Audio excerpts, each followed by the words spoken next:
everyone. Thanks for making the left turn for today, Saturday, March 17th, 2018, St. Patrick's Day. I'm George Farrar. Welcome back to History Jacksonville. History Jacksonville has returned to continue our 2017-2018 season. And today, I want to profile a tragic moment, the most tragic moment, I believe, in Jacksonville's history, the Great Fire of 1901. This picture depicts, from what it says here, the corner of Bay and Main Streets in Jacksonville on May 6th, 1901. On May 3rd, 1901, there was a huge fire,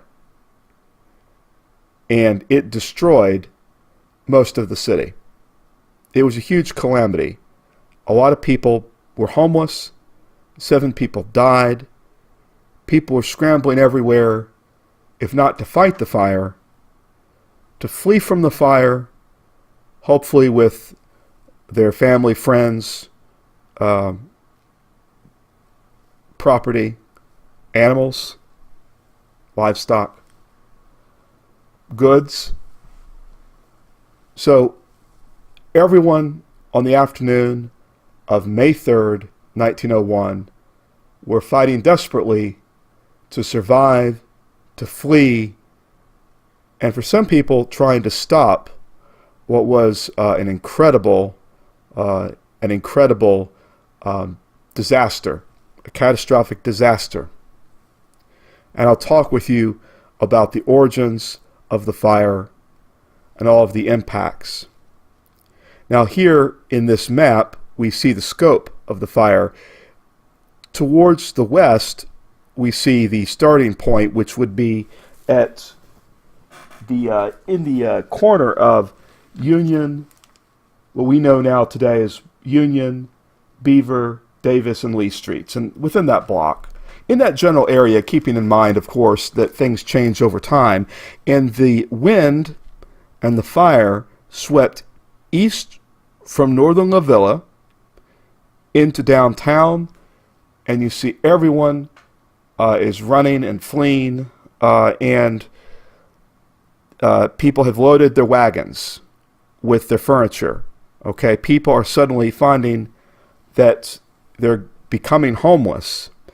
Now, there were approximately 30,000 people, residents of Jacksonville in 1901, around this time, and approximately a third of them, would be homeless. Now, here we see Jacksonville in the 1890s.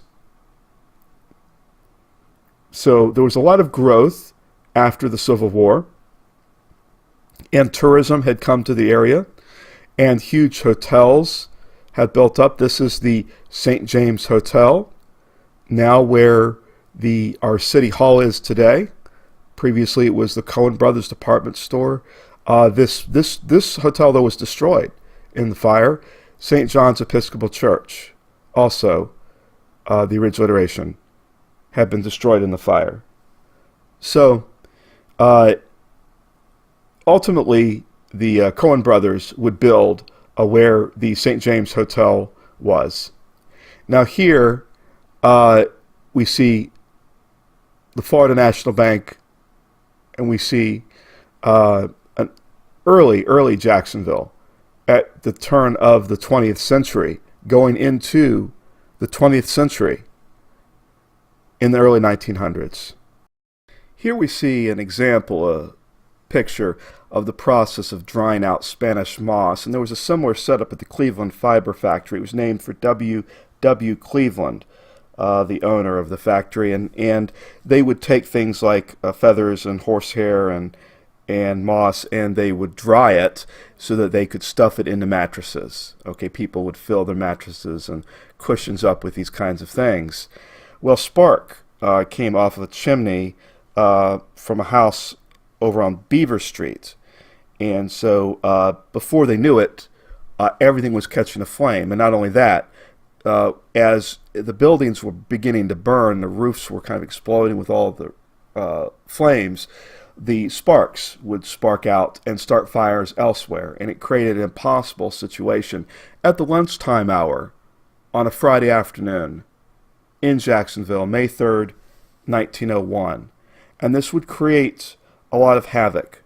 A lot of people would have to retreat with whatever they could carry, with whoever they could find, out to Riverside, out to Springfield, out to as far out as they could go, that a horse, a wagon, or walking could take them.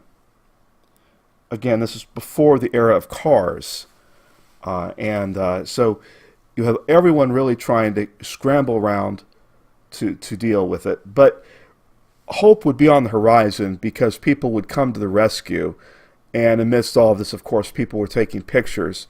And you could see the utter devastation, the outright destruction, and the fact, really, as you can see, burned a lot of the downtown, what we would then now term as the downtown Jacksonville area, out to the river.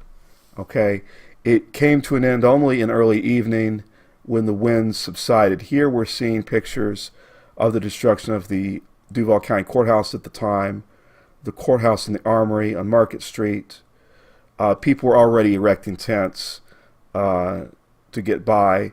There's Mayor Bowden looking at the devastation. The Confederate statue in Hemming Park survived, but the hotels around it didn't. Ultimately, one hotel would essentially reopen, and another, of course, it would not get rebuilt. Ultimately, would become the Cohen Brothers department store, the big store, later on to become May Cohen's, later on to become City Hall.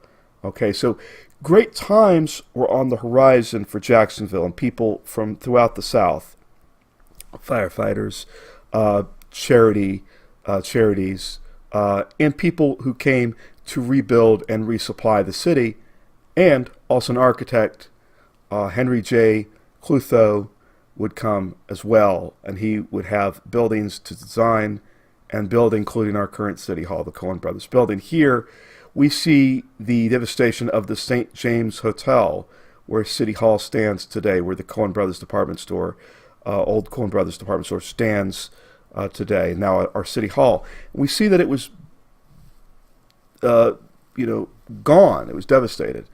But in the second decade of the 20th century, Jacksonville would experience an amazing renaissance, and you can see at this gathering, this building has been constructed. You see the Confederate statue. You see Hemming Park, and so great times were ahead.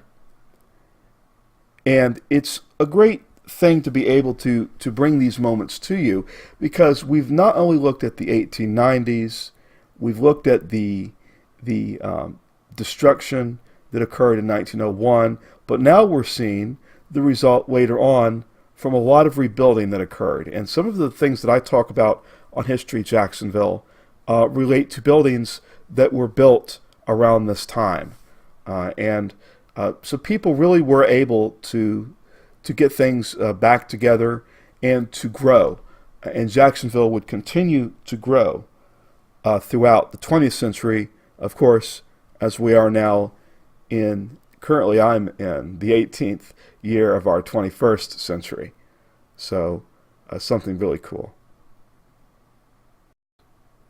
We can see a new Duval County Courthouse was constructed at Market and Forsyth Streets, and in 1914 you see to the rear, past the left of the dome, you see the courthouse annex, which we know today as the Yates Building.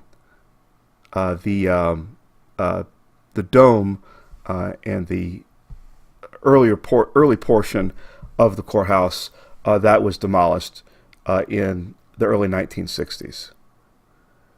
So there was a lot of optimism. Cars were really starting to come about.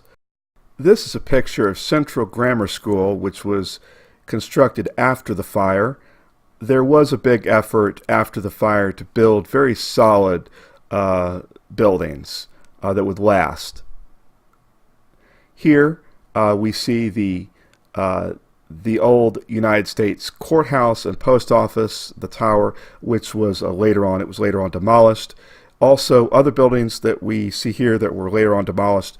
The dome you see at the center of the picture, that was of the old Jacksonville City Hall, or City Hall, from the early 1900s until the 1950s, and further down, the Duval County Courthouse, our courthouse from the early 1900s until the 1950s. Here we see where Hemming Park is recovered nicely from the Great Fire, and you see the Coen Brothers department store building, and then the old Hotel Windsor.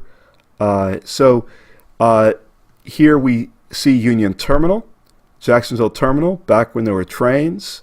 This would have been probably from the 1930s, 1940s, somewhere around there. So Jacksonville really took off despite the Great Fire. The people persevered. We rebuilt. We grew fast. And here we see Hemming Park transitioned again. And here we see Jacksonville growing even more and more in the 1970s. This is from the mid-1970s. Downtown Jacksonville. And here in the 21st century.